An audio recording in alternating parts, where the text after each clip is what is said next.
Walton. My next guest starred on the long-running FX series Justified and The Shield. Most recently, he was in Quentin Tarantino's terrific film The Hateful Eight, which will be available later this month on Blu-ray, on demand, and for digital download.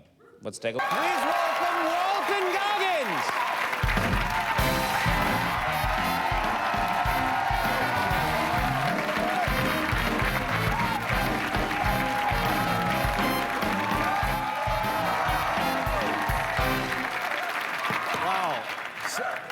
It's 70 millimeter, mate. I know. 70 millimeter. I won't take a selfie unless it's in 70 millimeter. I know. When I saw The Hateful Eight, I was so blown away. I mean, it's an amazing movie, but just the beauty of it, you know? And you just thought, like, it took me into that world. Yeah.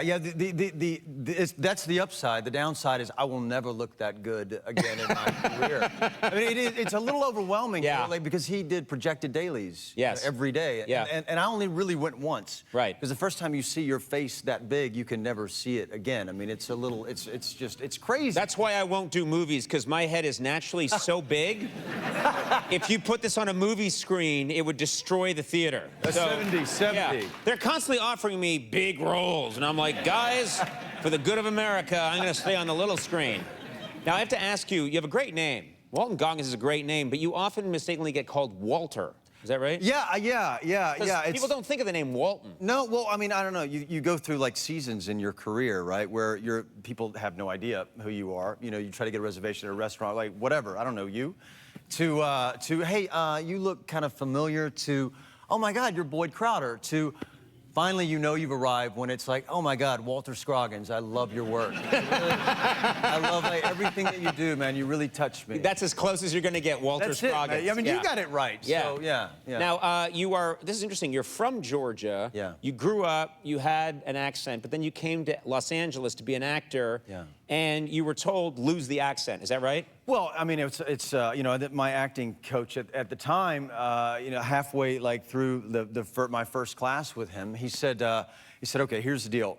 You have to be as good, if not better, than everyone in the room because you don't have the looks. I'm not saying that you're ugly. I'm not saying you're ugly. I'm just going to call you a 3-miler. I was like, what do you mean? So I look good from 3 miles away, right? Right. And you know what? And I got to tell you, and I didn't say this earlier, but that happened yesterday. I went to drop my kid off at school, and I'm sitting there and I'm dropping him off. It's a lovely moment, and one of his 5-year-old friends comes up and just walks right up to me and says, "You look weird."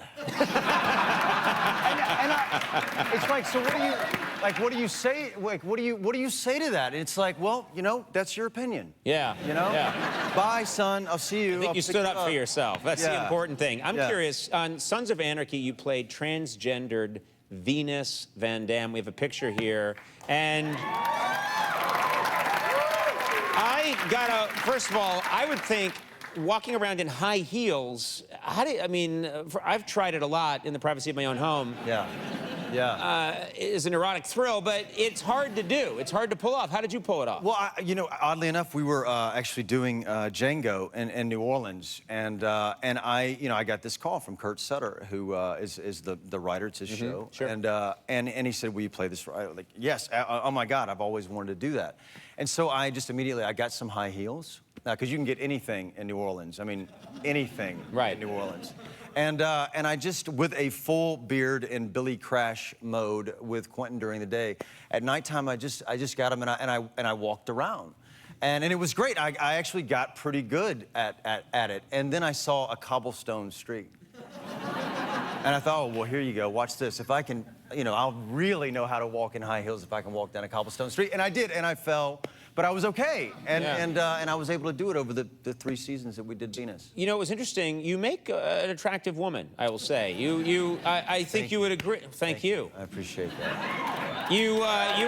Did you find yourself, would you look at yourself and think, hey, as a woman, I'm quite attractive? Well, you know, Paris Barkley was the executive producer on Sons of Anarchy, and he said, so what was it like to walk around and be Venus Van Dam? And I said, well, I just walked around really wanting to myself all day. like honestly, I mean, I have never looked that good up until you know, 70 millimeter Tarantino. Well, I want to ask you. You were talking about being in Django Unchained, and in that movie, now, by the time you got that movie, you had been working professionally for a long time. Yeah. You'd been around, you're a pretty cool customer, but you had a moment on the set of that movie where you just sort of lost it, went up on your lines because of the magnitude of who you were in the scene with? Yeah, well, I mean, you know, it's whenever you get a call from Quentin Tarantino, even on The Hateful Eight, which happened in the back of a car, with some fans, oddly enough, in a Hertz rental van, and it's, you look at your phone, it's Quentin Tarantino. It's like God calling, you know, and so this particular day, it was a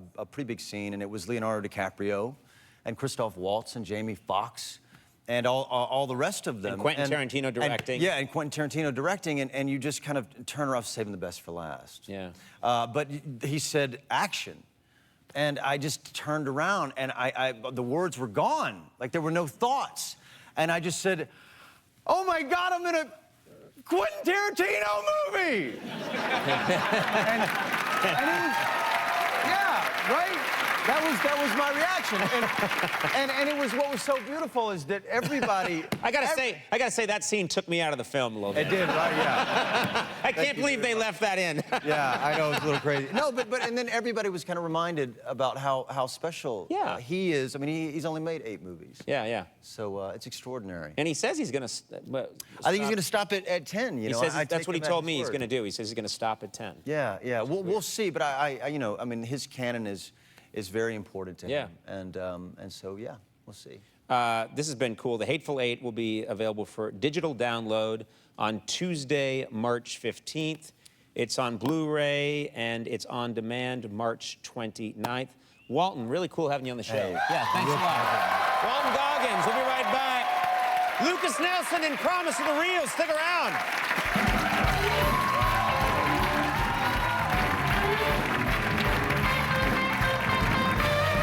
Vice Principals, such a funny show, such a hilarious show, and crazy. Danny McBride. Danny McBride. Did he come to you? Did he say, "I've got this idea for a show"? Yeah, he did. He did, and actually he came in, and I've known David Gordon Green for a long time and Jody Hill, but they and this is the team that did Eastbound and Down. Yep. Yeah. And they called when we were doing The Hateful Eight, actually, and I got to read the first couple, 2 or 3 episodes while I was in Telluride, and it was literally the funniest thing that I had ever read, you know. And he said, "Oh, well, we're not clearly defined on the person, you know. What do you want to do?" But I knew that was kind of my shot to really just kind of lay it on for him. And we had a really good time, and we have a lot of mutual friends in common. And the one thing that he did say was, you know, you don't have to do your tips. You don't have to dye your tips blonde. I said, oh no, I'm dyeing my tips Your character has blonde tips in the hair, and I didn't know if that was a choice or what, but people don't realize when you do that, that's not something you can wash out at night. You have to walk around in real life with blonde tips in your hair, and people think, you know, this guy.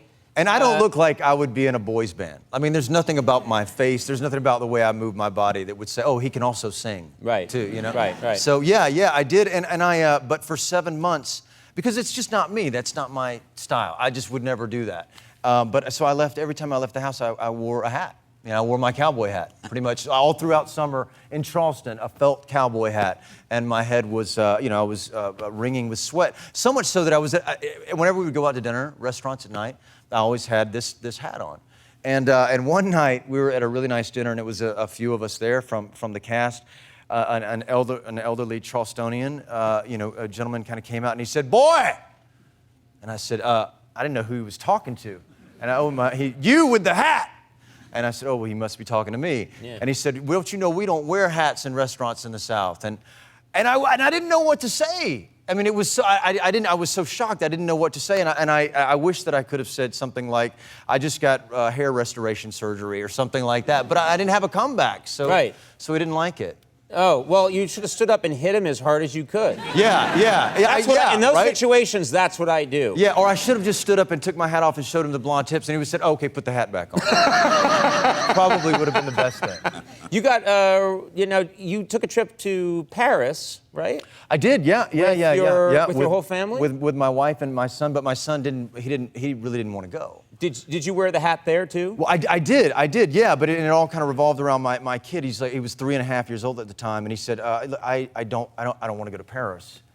I said, well, you're 3.5 years old. What? You don't want to go where? And he said, "No, well, I don't want to go to Paris. I don't want to go to Paris." And we kind of finally figured out he was scared because my wife, she speaks fluent French, and he was afraid that no one was going to talk to him.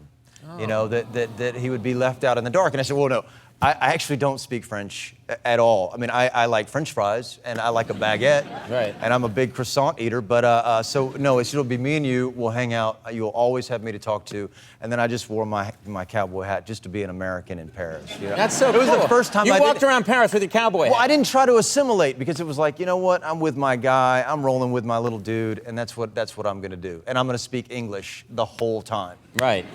And it was awesome. Did they react and okay? They loved it. They loved it. They loved the hat. And they only spoke to me in English and my little boy in English, and it was we had an incredible experience. Your smile, you've got a fantastic set of chompers right there. You got a great smile. You really should have seen them before they were knocked out. Like, you think they're big now, they were twice the size. Now, they came down to here. You're saying your teeth were, I heard of this, your teeth were knocked out as a child. They were, yes, not by a parent or anything, thankfully. No, that's how I lost mine. Yeah.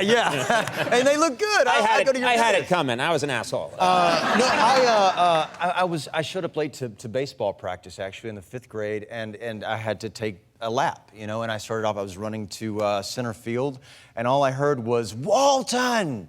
And I turned around and I caught a baseball right in my mouth. And literally my 2 front teeth were on the ground next to me.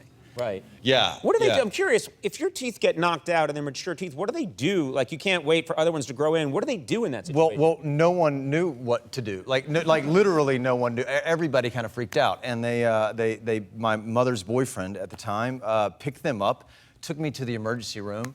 And the only thing I really remember from the whole experience was the doctor in the ER talking to a dentist on the phone saying, "Yeah, I have his 2 teeth. No, they're here. No, I have them in my hand. No, they're not in his mouth." They said, "Oh, I have to put them back in his gums right now." What? And they shoved them up with no Novocaine. Why no Novocaine? Because of my age. I guess, I don't know, or just maybe he was, he just wanted to see me in pain. Yeah. I mean, but they just literally... Teach you to be on time. Yeah.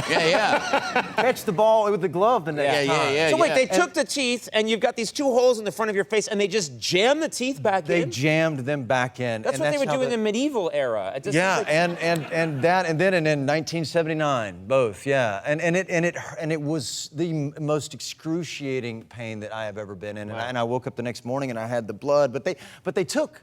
You know, they actually healed? They healed, and the roots connected, and everything was fine until a year and a half later, I dove off the shallow end into the shallow end of a pool and hit the bottom of them and knocked them out again. I did. You're such an ass. Yeah, I'm an ass. I am an ass. And then they were gone. And then you didn't deserve them. No, yeah. But then I had like because they couldn't put permanent teeth in, you know, so I had like fake teeth, like a bridge, you know, that I could literally take my 2 front teeth out my entire high school career, like from that point on, and I would just kind of take them out to freak out whatever girl I was dating at the time, and put them right on the side. It was very weird. But it worked out. That's a way to get the girls. It is a way. Where'd you grow up? Was it a rural area? It was, yeah. I mean, it was rural at the time. It was a little town called Lithia Springs, Georgia, which was only about 18 miles from downtown Atlanta. But it, you know, it was a different world. And there was like hog calling contests when you were a kid. That is something that did not happen when I grew up in Brookline, Massachusetts. Really? They did not have a hog calling contest. Like dairy cow? No, we didn't do any of that stuff. Yeah, we did. We had that up in Dahlonega. There was a great little town up in North Georgia, and it was the Dahlonega kind of the gold rush days. And it was a big, like, kind of mountain kind of festival, you know?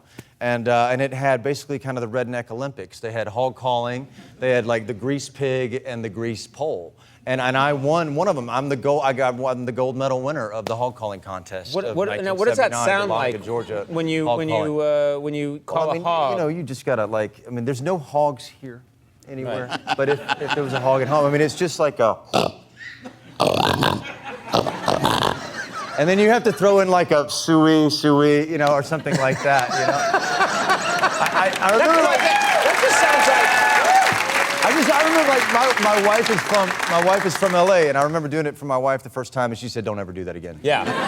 Like, and then you said I could take my teeth out, and she's like, "Stop!" Wait a minute, you are a stereotypical person from the South. What are you? And what is the? You said greased pig. What happens with the greased pig? Well, you know, I mean, how much? What's the least? I think they put money around the pig's neck, right? It's the least amount of money that you can put on an animal and have somebody do something to them or make themselves look like a jerk, like an asshole or something. Right. And so they would put like $10 around the pig's neck, and then you just run around and they would lather it with grease or whatever, and you'd run around and try to tackle it. It's awesome. To get right? the $10. To get the $10. To get the $10. Is there a strategy to that? Like, I honestly don't know if there's a strategy to grabbing a greased pig. I mean, you'd have to, I think it's something like you'd have to get them like right in here. Well, that's a sexual position. Well, and exactly. That's in the Kama Sutra. That's the point.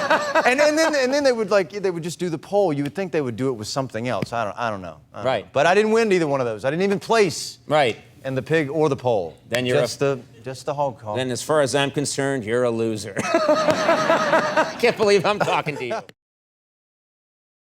You are partners now in a liquor company, and you wanted to mention this just before we went. Yeah, well, I mean, you know, it's a spirits company, it's a real celebration of Los Angeles. Actually, It's called Mulholland Distilling, and we have three things. You we brought have whiskey. They set this up. They set this up in the commercial break. They did, yeah. And I was quite happy. Do you want a little nip? Yeah. A little something? It's called Mulholland Distilling. I'm with my buddy. Oh, you know what? How much time do we have? We got enough time. 30 seconds? Can I make you a quick drink? Yeah. Can Andy have one too? Oh, Andy, you want one? Well, sure, why not? Buddy, I got you covered right here. He'll need two, yeah. I'm going to go. Well, then, you know what? We're going to do it a double right here. Hold on 1 second here. All right. We're going to go 2. So tell us what you like. This is your company, and you make different kinds of spirits. What do you make? We have a gin, we have a vodka, and we have a whiskey, an American whiskey. Put a little more in there. Yeah, ooh. I mean, just why not? You know, we're not going anywhere. And nobody's driving home. Nobody's driving home. Andy and I have a boat that takes us home. I can't leave the studio anyway because of the ankle bracelet.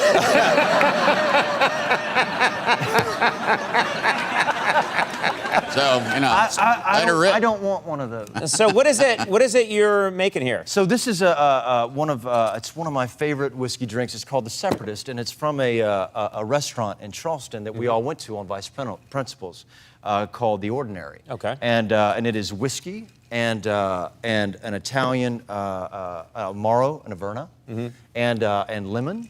Okay. And an ounce of whiskey, an ounce of Averna, lemon, and simple syrup, and a fresh orange. And you slice. drink different kinds of liquor in different situations. I do. Right? You know what? Like, explain what that means. Well, for me, I mean, while we shake it, let's just shake it a little bit. You know what? This is. Come on, right? It feels good. Yeah. No, I am. This is really what this show should have been 23 years ago.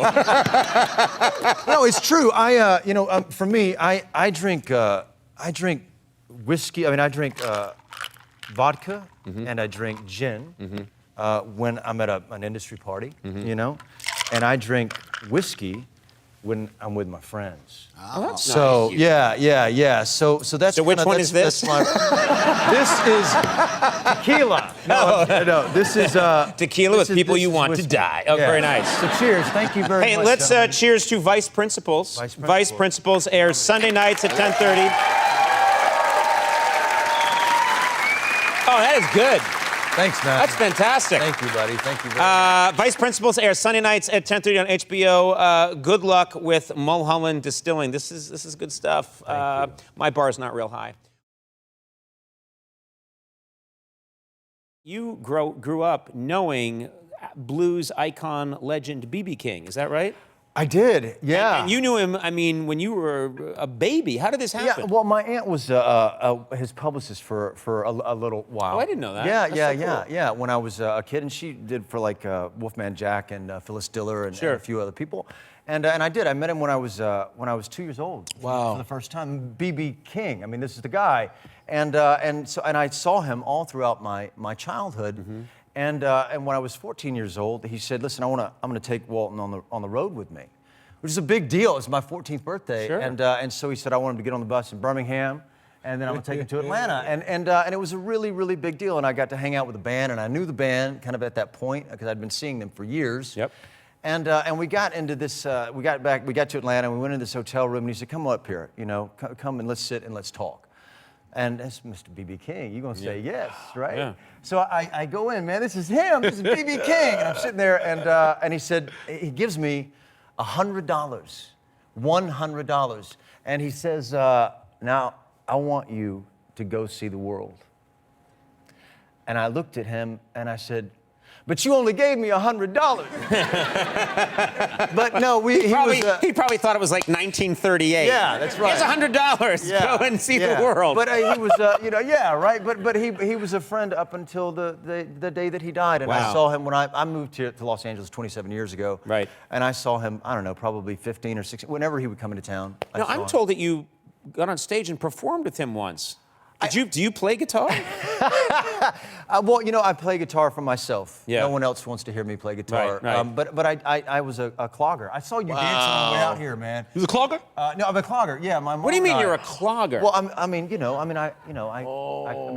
you dance. Come on. It's like this, right? I mean, so it's a shuffle step, boom, boom, like it's like that. And so I did it. Well, I don't know, man. That's pretty good. I saw what you did earlier. Yeah, it's a little like river dancing, but different. That's amazing. My Wait, mother so you and I, put on clogs and you would clomp around in clogs at a blues legend show? Well, no, it was actually he sponsored these prison shows at the Atlanta Fulton County Prison, and so he had my mom who got me into clogging. Yeah. He had us perform, for him. Like I don't know, I did it 2 or 3 times. And, Did you clog alone, or you? No, it's with my mother. He wasn't there. It wasn't. Were you the clogging Goggins? I'm just Yeah, I curious. was the clogging Goggins. And actually, at one point, That's hilarious.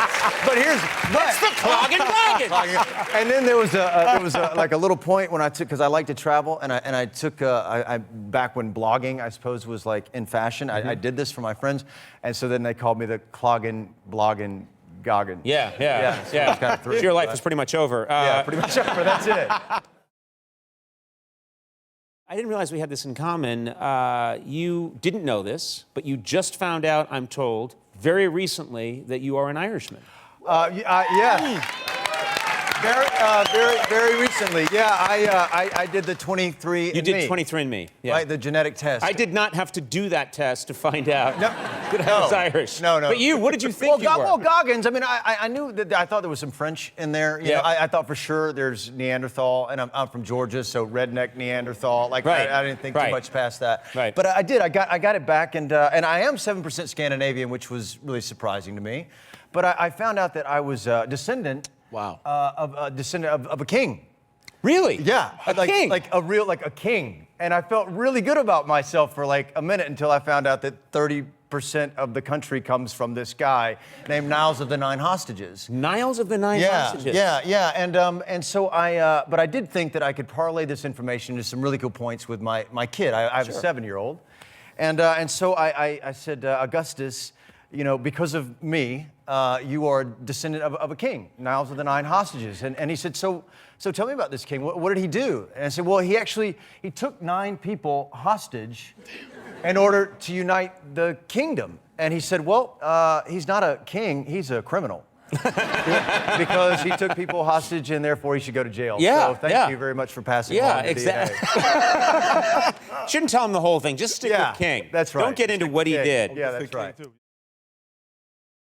You're co-starring in Tomb Raider, and this is a big movie, and you were co-starring with Alicia Vikander. Is it Vikander? Alicia Vikander. She's Alicia Vikander, and she's awesome. She's been on the show, and she's such a great person.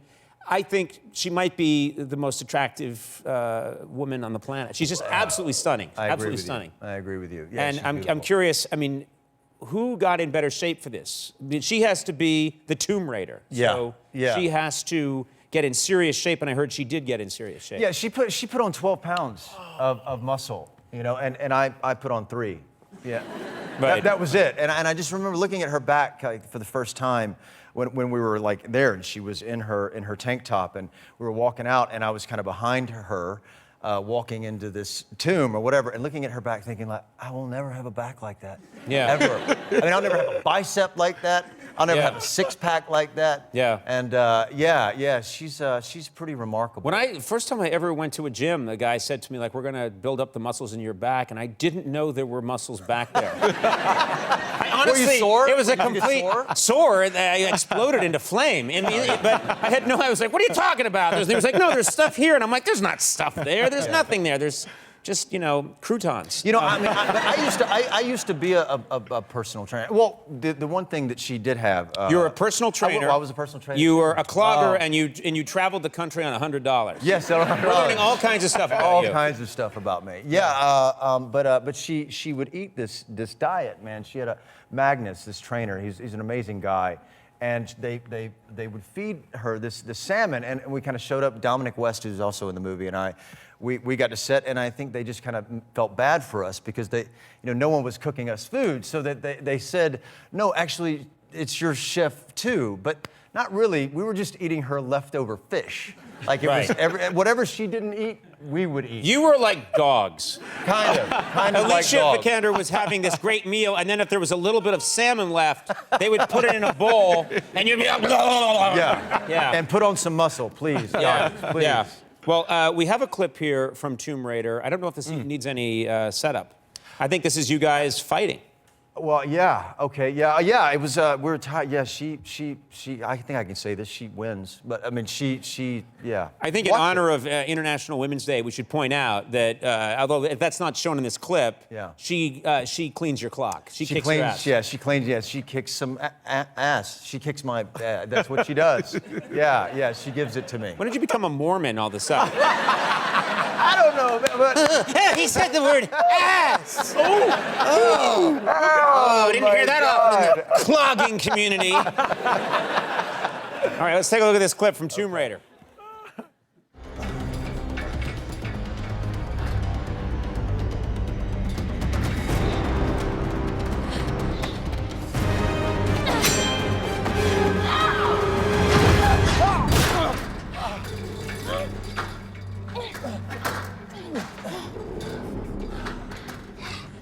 You really want to do this, little girl? Let's just go home.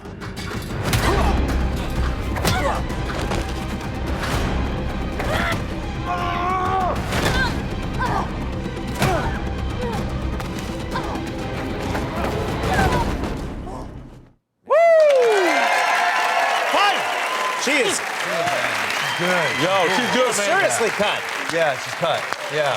It's just so good, too. You have so much going on right now. It's incredible. It's incredible. Yeah, there must have been lean times early on in your career when you thought, will I ever work? Now that's all you do. I think everybody kind of, if you're lucky, you kind of have these cycles like ebbs and flows in one's career, and this is kind of flowing right now. I just listed 45 things that you were in that are all happening right now. Plus, you have your own lunchbox, I'm told. I want to ask you about one of your projects, because there's so many to talk about, but Righteous Gemstones getting a lot of love from people. People really love that show. Yeah. Thank you. I'm drawn to your character. Yeah. You're such a terrific actor. I'm drawn to your character, Baby Billy, for many reasons, but the hair, for obvious reasons.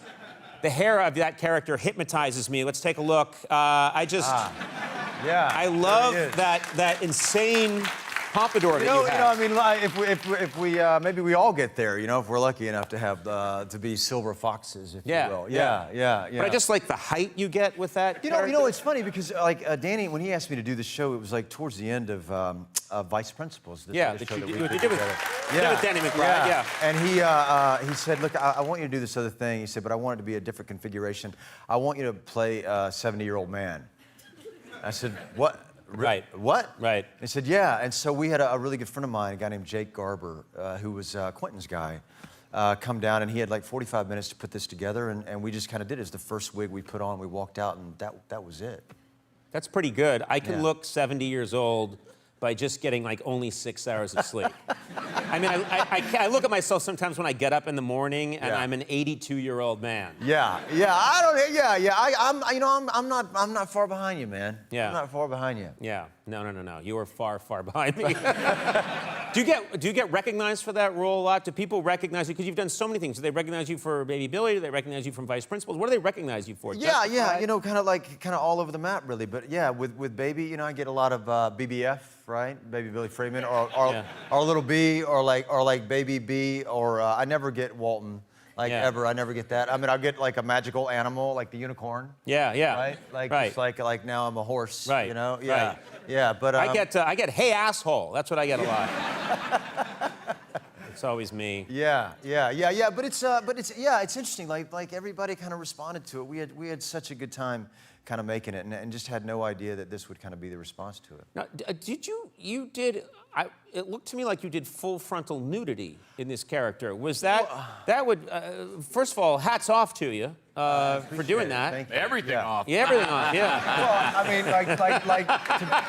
to be Why did you get fair, depressed right away, Andy? I don't know. You look at that, Andy goes, You pause on that? Or? It was just easy. No, to be fair, I had a DD, right? What's that? A dick double? A dick double. Yeah. I had a dick double. Right. Wait, you can get a dick double? You can get a dick double. You can actually. I didn't know that was a possibility. It was a possibility, but I want one in life. Yeah, I do too. Yeah, Now, wait, just gotta is have that a round. Okay, I'll do it, fast. Conan. Okay. Now, is that something that the production says, like, they look at your dick and go, no. Yeah. That's happened a lot over the course of my career. No. I'm just curious. How does this happen? You know that's got to be full frontal, and did they suggest? Well, because it's I have like an 80-year-old, a 70-year-old man's body, right? So it really kind of came down to that, and so they found this guy, you know, that was. Yeah, he was a great guy. He was a great 80-year-old guy. They found a man with a 70-year-old body. Yeah. But then... he was an 80-year-old. He was an 80-year-old man. He was a very good-looking man. He was a wonderful, very good-looking man. Yeah. And so we did it. He was my body double. Right. So when we saw that scene, we're looking at his penis. Yeah. Yes, Conan. You're looking at his penis. Are you thinking about my penis right now? I memorized the wrong penis. But I had. So I got when the show was kind of coming out, a critic friend of mine got it before everybody else, because a critic gets things when they send them out for review. Right. And she called me and she said, "Hey, I love this show. Like, I really love it, and more importantly, wow, you look great. You've been working out. I saw your body, like your whole body in that scene, and I'm thinking, wait a minute, that's an 80-year-old stand-in body." My body looks better than that. Are you kidding me? Well, I don't know. I'd have to see. I mean, the 80-year-old guy might be in great shape. But me personally, I don't know. I don't. Have you ever had to do full frontal in Oh your... God, no. Never. I deep body shame. I've worn things where it looks like I'm naked, but I've never actually had everything on full display. Everything on full Nor will display. that ever happen, nor does anybody want that to happen. So I personally have I have no shame with it. I mean, I will let it all hang out. For me, I don't care. Good for you. It just kind of is what it is. And you did this. I thought you were naked once in a play. Well, yeah, I did this play out here when I first kind of came out here, and I was a young man. And I'm from Georgia, and not that all people from Georgia are bashful, but I happen to be one of them. Yeah. And it was this artist by the name of Egon Schiele. And I had to be on. He was on stage naked for half the play, and I'll never forget, like, the very first time I had this robe on, and it kind of swung open, and you could see, wow, is that a penis standing? I don't know what's right there, but eventually, if they have to ask, you got a problem. Yeah, that's right, you got a problem. But and so the point in the play was kind of coming up where I had to take this robe off, and I knew it was coming up, and I got so embarrassed by it. I was like overcome with anxiety. And can I stand up? Yeah. Please, So I had it on, and I threw it off, and I had to walk across the stage, and all of a sudden, like, oh my God, I'm nude in front of like 99 people. Oh my God, what am I gonna do? And so I walked across the stage like this, saying my stuff, you know, my lines, and I'm walking across kind of back and forth like this. And then cut to that like, looks worse, you know? But then cut to like a week later it's coming up, I take the robe off, I walk out like this. Yeah. Like, what's going on? I had no problem with it You did a hula whatsoever. dance I got for really no reason. comfortable. You Yeah. get comfortable with your body. Yeah, You know, if you I would not you ever were get there. to that stage, but I'm glad you did. I'm glad you got there. Let's talk about, this is a fascinating project, Three Christs. Yeah. Three Christs, this is a true story about three men who suffer with schizophrenia, and they think that each one thinks that they're Jesus. Yeah. It's a true story. It's based on a true story. This psychiatrist, Milton Rokeach, in the 1950s, wanted to treat people suffering from schizophrenia more humanely. Just wanted to understand how the mind works, and he found these three patients in the Michigan kind of institutions who all believed that they were Jesus Christ, but independent of each other, they all agreed that there could be only one Jesus Christ. And he felt that he could get them into a room and reason them out of their delusions, take them off the threat of the violence of shock therapy or antipsychotics, and reason them, you know, out of their delusions, and talk to them and listen to them. And it's about what happens to these three men, and ultimately what happens to this doctor. The doctor is played by Richard Gere. Yeah. And what was it? Had you worked with Richard Gere before? Was this the first time? Well, I mean, the cast is extraordinary. Yeah. I mean, Peter Dinklage and Bradley Whitford Yep. and Richard and Juliana Margulies, and it just goes on and on. But no, I had never worked with Richard. I'd never met Richard, but I'm such a, you know, oh my God, and I'm such a fan of his work. I mean, Days of Heaven and American Gigolo and Officer and Gentleman.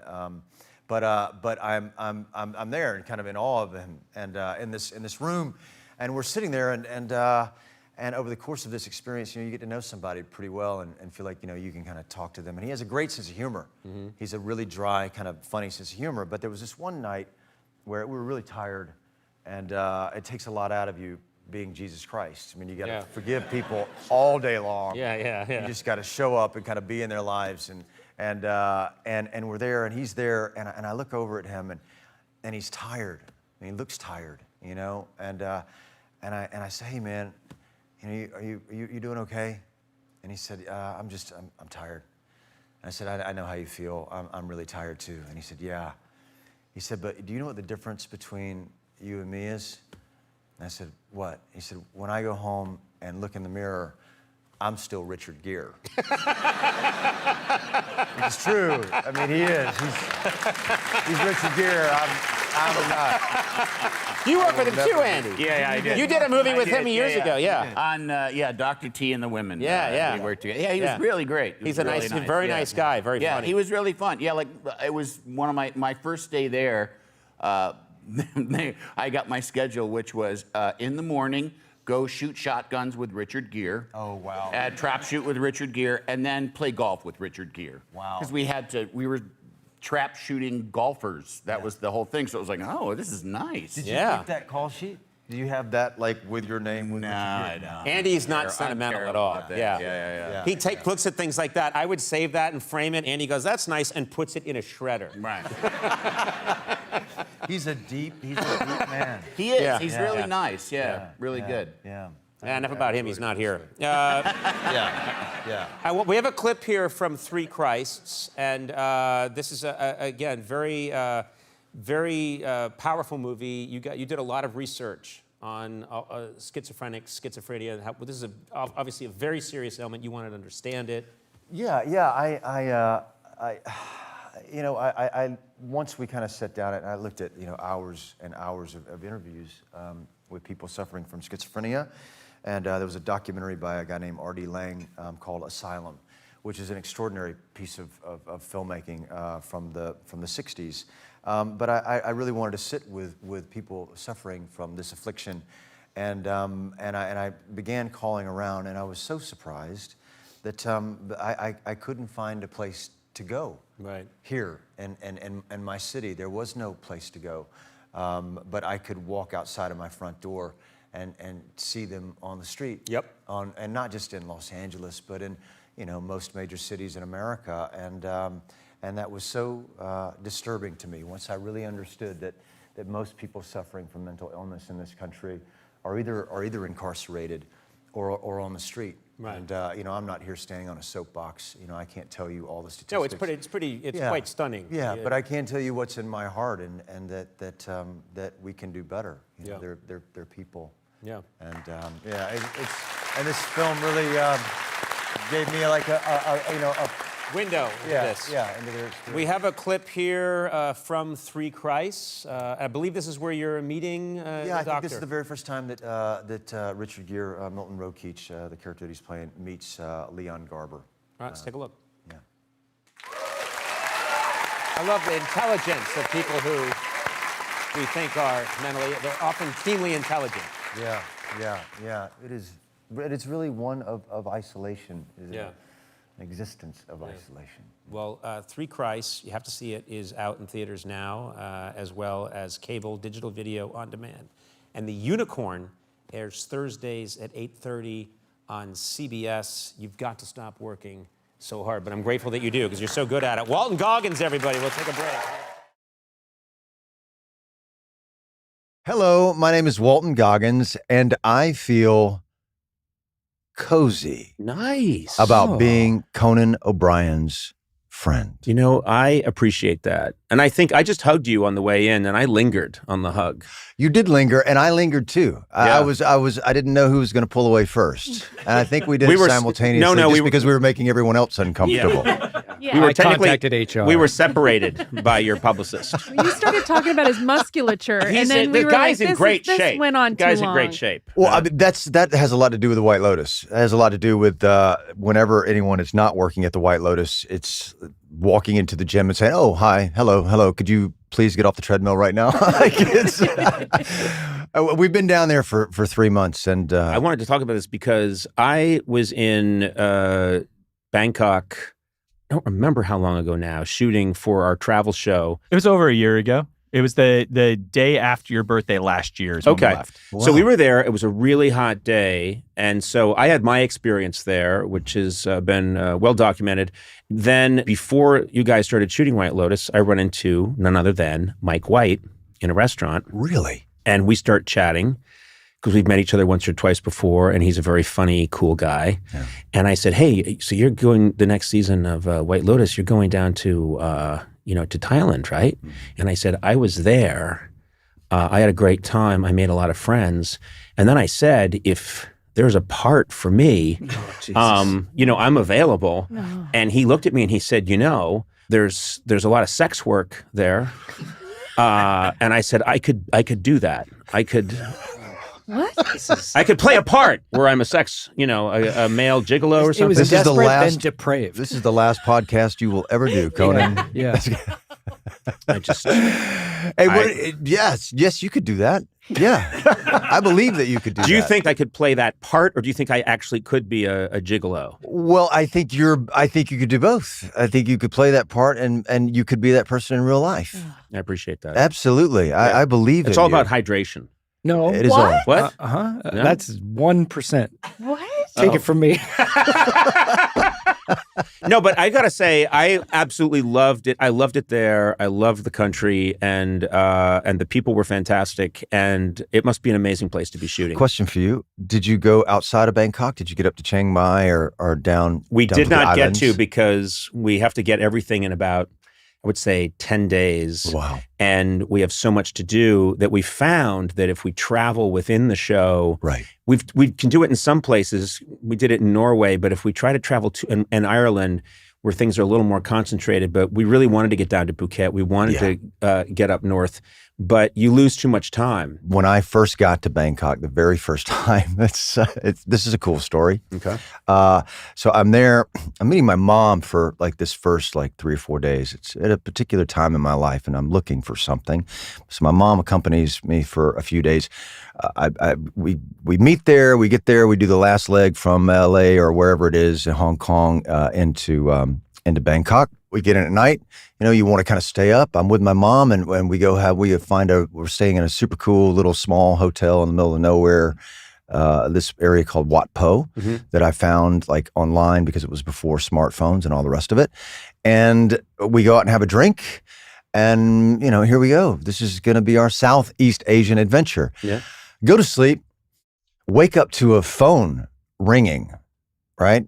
And for some reason, I just thought, because I'm a narcissist, that's probably for me. That phone ringing is probably, somebody's probably calling me. It's like my girlfriend at the time. Yeah. I go downstairs, I'm jet lagged. I pick up the phone and the woman is screaming at me in Thai. So obviously it's not for me. You hope. Obviously. And I said, whoa, no, I'm so sorry. I'm just a guest here. I thought, I just picked up the phone because I thought, and she stopped me mid-sentence and she said, "There's been a coup." And I said, "I'm sorry, what did you say?" She said, there's been a coup, so you stay in the hotel. The military took power there while you were just hanging out. My first morning there. And I'm thinking, okay, God, I wished I looked as cool as James Woods. But I didn't know that it was really happening. But she said, yes, there's been a coup. Everything is cool. It's a peaceful coup. You're fine. Just hang out in the hotel until we get there. You know, don't go outside. And lo and behold, they did come. You know, 45 minutes later or whatever. We got dressed and we walked outside, and it was a peaceful coup, and people were out in the streets, and the tanks were out, and the guns were out, and but people peaceful were sticking... tanks and peaceful guns. Yes, yes. Yeah. Nobody was guns messing with them. Guns made of like rubber. Oh. And- I didn't know there could be peaceful coups. yeah, I know. It doesn't. I don't think there was much resistance to this coup, but that was my entree into Southeast Asia. Oh my God. And I had the most incredible time of my life, and I agree with you. I think Thai people in general are some of the kindest, most generous, peaceful people I've ever met in my life. Yeah, they were very warm. And I happen to know this about you. One of the things that you love when you travel is drinking with people in different strange situations. That is true. And so part of your ethos when you travel is I like to share whatever the local drink is with people. You like to imbibe, and that's a way of getting to know the culture. That is one way of getting to know the culture, and it happens to be my favorite way of getting to know the culture, for sure. Yeah, but I travel. You know, I travel with an open heart. You know, I have no itinerary. It's about improvisation for me, and you know, I've made my way into some places that you can't buy a ticket to, you know, and experiences that are once in a lifetime, only because I genuinely am curious about the world, and I'm curious about people and their worldview, and I want to get to know them, and I've been invited into a lot of circumstances that just because I come heart forward, I guess, in that way. But I'm curious because it sounds funny, but it also does seem to be like a natural way to get to know a culture is to have their drink. Do you know whatever? Because yes, it relaxes you. Yeah. Everything, but it's also, I mean, Sona and I traveled to Armenia together, and we were having the Armenian food, but we were having whatever they were drinking. Ori, yeah, and they take a lot of pride in it, and it's good. And yeah, and really I remember, and the same thing. You got trashed. I did. But I was in Finland. They kept saying Conan. She's still hungover, and it was like 8 years ago. But we went to Finland together. You didn't come to Finland, but when I went to Finland, they have a drink called Korskenkova, and when you first take a shot of it, I think you just took this from a jet engine. But then you start to see the wisdom of Korskenkova. Wow. So, you know, and so when I encounter people now from the different travels that I've done, if I mention their drink, if they run into me in New York City and I'm talking to someone from Finland, I say, hey, too bad we can't go grab some Korskenkova. They're like, yes, you see me. You see me. Yeah. And I say, yes, and you see me. I think, an alcoholic. But I like to be seen. I like that you know me.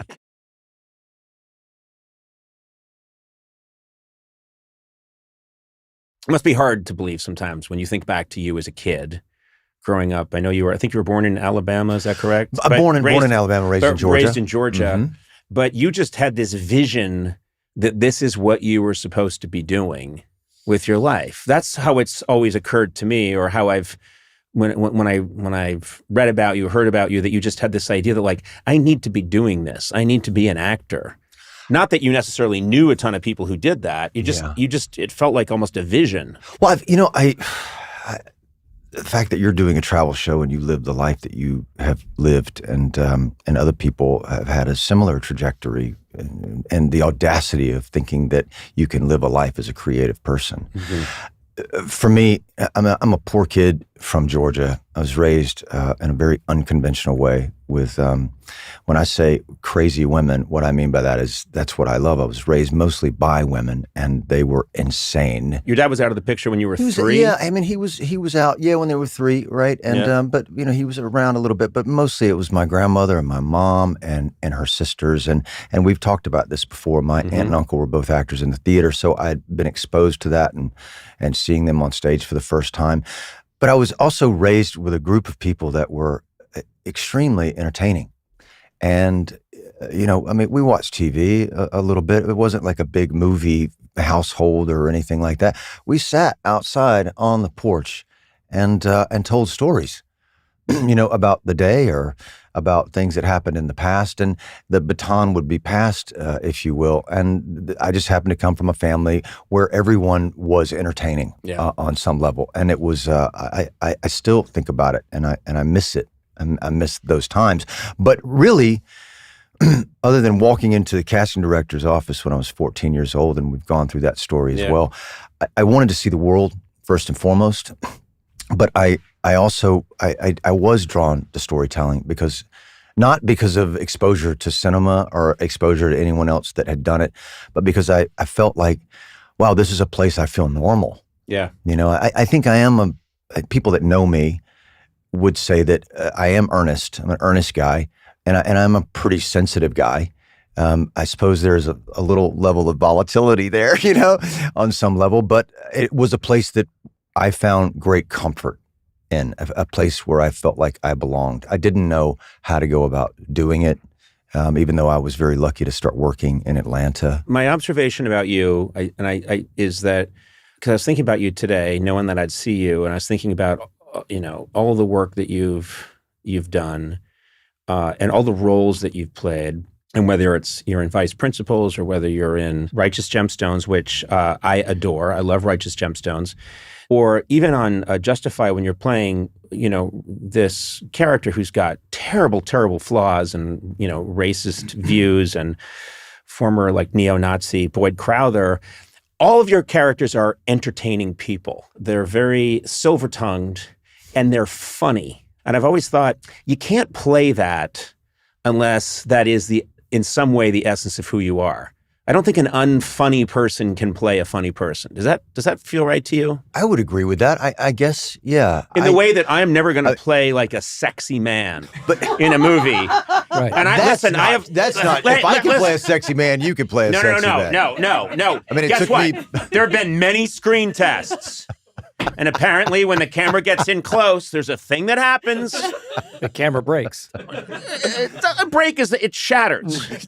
There's a quality you have where I think, there's no way Walton wouldn't be a fun guy to hang out with, because you've played too many characters that really tickle me, where I think, okay, he'd be a fun hang.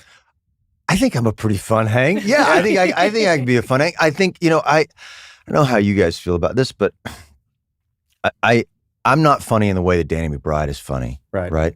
Situationally funny. My wife is very, very funny, and I hang out with some funny people. Not a lot of comedians. I don't have a ton of comedian friends, but I think I can throw some stuff out without trying to be funny, and people find it humorous. But more often than not, whenever I'm working, I take all of those things very, very seriously. Mm-hmm. It really isn't comedy for me. It's not comedy either. It's just, this is the reality of the situation, and it dictates this experience and just kind of turn myself over to it and try not to control any of it. There was a great flashback scene in The Righteous Gemstones back to earlier in your life where you clog and dance. Yeah. I didn't know that your character was going to be clogging, and you start singing this song about being naughty and clogging, and I was howling, but also appreciating that. Shit, he's good. Thank you, Conan. I appreciate it. You can clog. You can clog. I can. Which would make you, in my opinion, if you can clog and you can drink, and you can drink and clog, you're a really good hang. There's a lot of countries I've got a tour coming ahead of me, is what you're saying.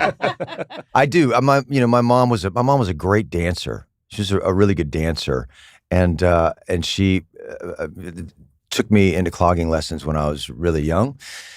So that I could kind of dance with her. And she also kind of taught me how to two-step. I grew up kind of going to honky-tonk bars and things of that nature. And she did a dance called the bop, which is kind of the Florida version of the North Carolina shag, which is kind of like the working man's version of a very kind of posh Southern dance. Mm-hmm. And dancing and music and drinking and celebration was a big part of my childhood, and I'm so grateful for it. I don't meet that many people that have clogging on their resume or it's also hog calling or. It's so funny because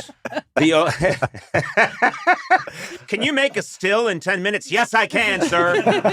You know what? I had somebody come up to me the other day, a very dear friend of mine, and I just posted this picture of. I was just because it was the end of a very big block in the White Lotus, and I was having a glass of wine, which I do nightly, and listening to this Radiohead song, and I just recorded this video of me singing this Radiohead song, and when I am asked what it was like working on the White Lotus, this is probably what I'll say. And a very good friend of mine said the next day, I saw her, and she said, "You listen to Radiohead?" Yeah. I listened to Radiohead. She said, "I thought you only listened to Waylon Jennings. I thought you only like Willie Nelson, only like Ernest Tubbs." Yeah. I said, "No, man. I listen to Ethiopian jazz, man. Yeah. I listen to everything." Once you lead with "I clog and I hog call," that everybody else thinks, well, he only eats fried pork chops and country fried steak and biscuits. Where's Walton? I don't know. Let's go to the Cracker Barrel. He'll be over there. He'll definitely Hey, where's be there. Walton? Walton's over there. He's at the jerky stand. That's where he spends all his per diem. Yeah. Yeah, the studio's chewing you out. You spent $900 on jerky?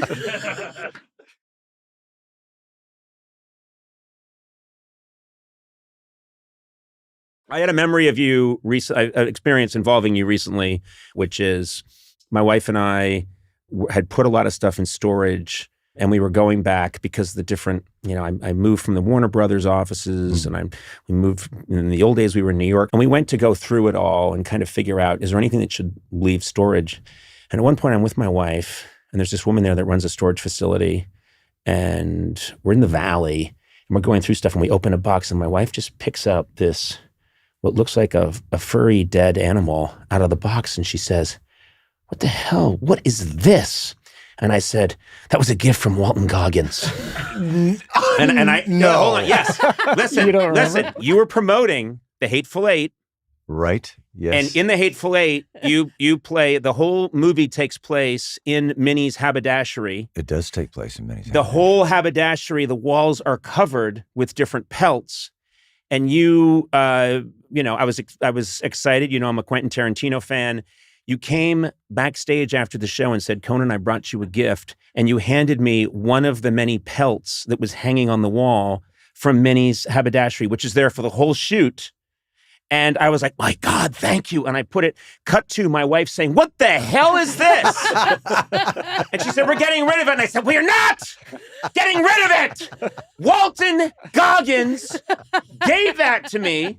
And of course, now I bring it up, and you don't even know what I'm talking about. No, I know exactly what you're talking about now, and I did do that, and I'm glad that you kept it. Yeah, I kept it. You also gave me Quentin Tarantino's Amex card. Oh, Yeah, so that's which I also have kept. Yeah. No, but I did. I just was like, no, we cannot. We're hanging on to that because I love the movie. I loved your performance in it, and I thought that's very cool that you gave that to me. So I'm hanging on to that, and it's in it. It's it's my Citizen Kane warehouse. When I die, my last words are going to be Goggins.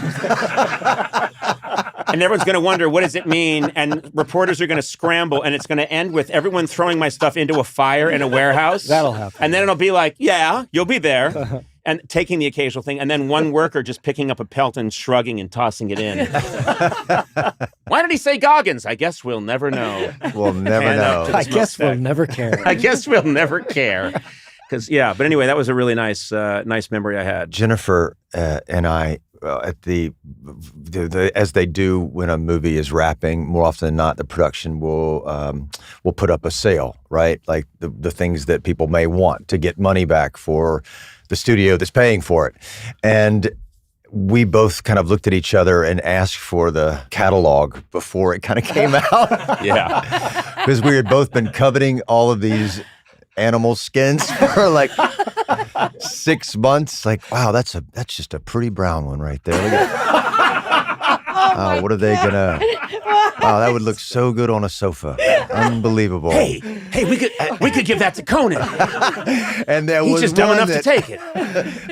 Conan will love this It one. really does look like a squirrel that got run over by a truck. That's what it looks like more than anything else, which might be what it is. Yeah. But it was a very nice memory. And also, I've watched all of Quentin Tarantino's movies many times. I've watched that one several times. That would not be what I would take from that movie. What would you take? I would want Kurt Russell's beard from that movie.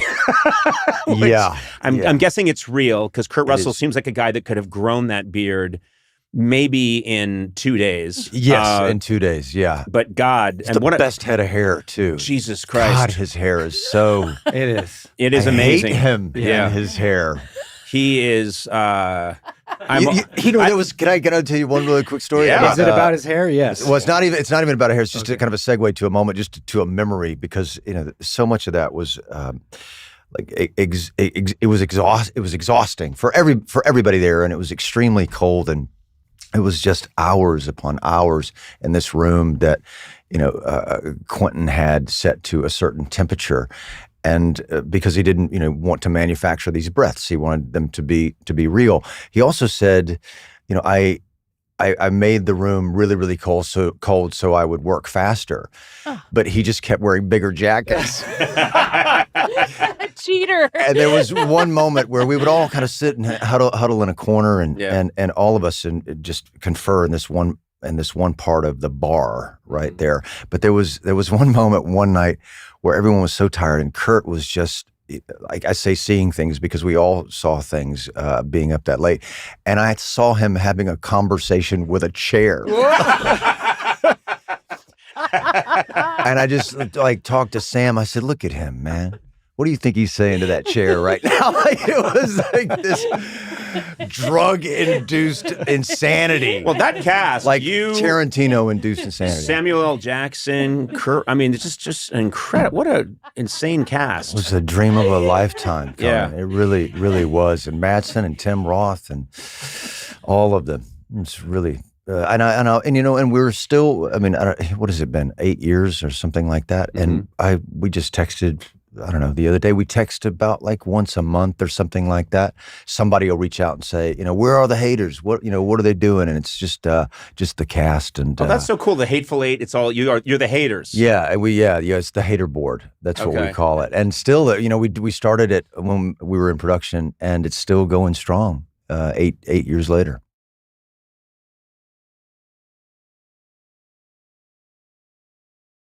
What's interesting to me is that on Justified, you were not supposed to be a recurring character, in Justified. And what's amazing is that only made sense to me later on, because in the first episode with you, Tim Oliphant, famously at the end, towards the end of the episode, shoots you, and it looks like he shoots you right through the heart. And then later on, they go, he's okay. And I thought, oh, he shot you in the non-vital part of the heart. And I mean, when you looked at it later on, it was because they looked at you, they looked at you and the dailies and everything, and they said, we can't let this guy go. Yeah. But you didn't get shot in the arm. You didn't get shot in the throat. No, You got shot through the heart at close range. And then the next episode, well, I'm pretty sore about that.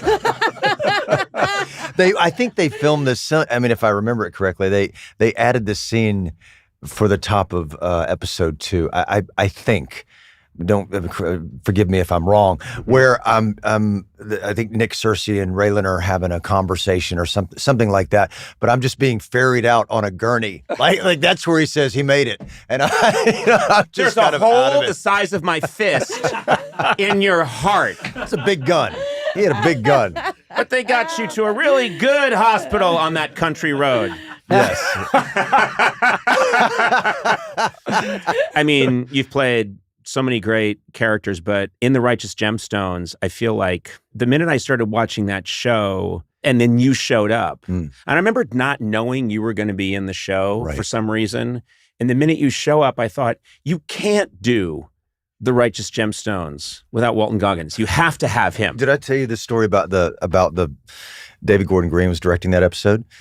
And the very first time you meet Baby Billy, he's in a bathtub. Oh, I know this. He's in a hot tub. Hot tub, bathtub outside, looking out at his land, looking out over his empire. Yeah. And at some point in the scene, he stands up, and he's fully naked, and there it is. The viewer sees. Sees everything, and then he turns around, he puts on his bathrobe, and then steps out of the bathtub. Well, they called in a body double to do that, who was 76, 78 years old, something like that, to be in the tub, right? And they flew him in from Chicago. And I'm like, how did you, what's the audition process? You couldn't find him in South Carolina? Really? You had to go to Chicago? So he comes in and I meet him. You had to go to Chicago to find a dick? Yeah. This guy's top of his game, though, you have to understand. Top of his game. Stick guy. Yeah. And I met him on that day, and he was dressed like me, kind of looked like me, and I'm thinking, like, who are you? He said, I'm you. I'm your body double. I'm standing in for you. And it's like, oh, okay. Cut to the show comes out. There it is. And I get a phone call from this friend of mine who says, oh my God, Baby Billy Freeman, I can't stand it. I love it so much. And can I just say how good your body looks? And I said, what the fuck are you talking about? He's 76. 76 years old. You think that's my fucking body?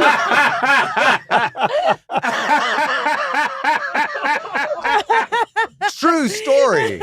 I did wonder, because the penis is right there. Penis is right there. In high definition. Yeah, that's right. Beautifully lit. I mean, it's a nice penis. I mean, it's a nice penis. But it's I don't definitely know. a Chicago penis. Yeah, it's a Chicago you can penis. tell. And you know what? South side. Deep dish. That's a South Side penis.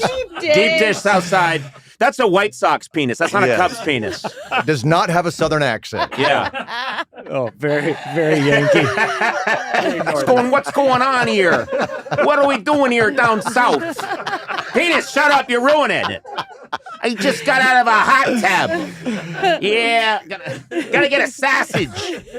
Cubs or the White Sox. Yeah. Danny McBride, obviously, you guys work together so well. He is the funniest person I have ever met in my life. And I think universally people that hang out with him or know him would say, outside of what he does on camera, just in, hanging out, he is the funniest, effortlessly funny. Just coming right from his source, whatever that is. Yeah. We did this photo shoot for GQ for vice principals. And this one particular, it wasn't even a skit. We were just dressed up and they were taking these photos, and he was Ronald McDonald and I was the Hamburglar. and we were just like hanging out, and they were doing this background kind of video or whatever.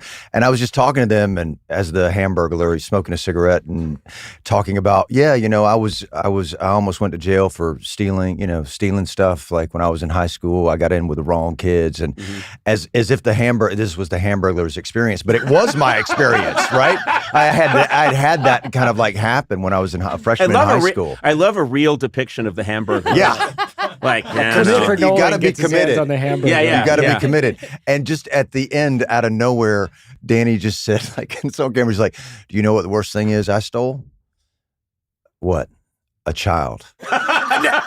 And you're like, and he's dressed as like Ronald McDonald. He's dressed as Ronald McDonald. and it's like, drop the microphone. Yes, there it is. there you go. Walk off, and we just lost our McDonald's sponsorship. yeah, It was a part he was playing, not. it was a part.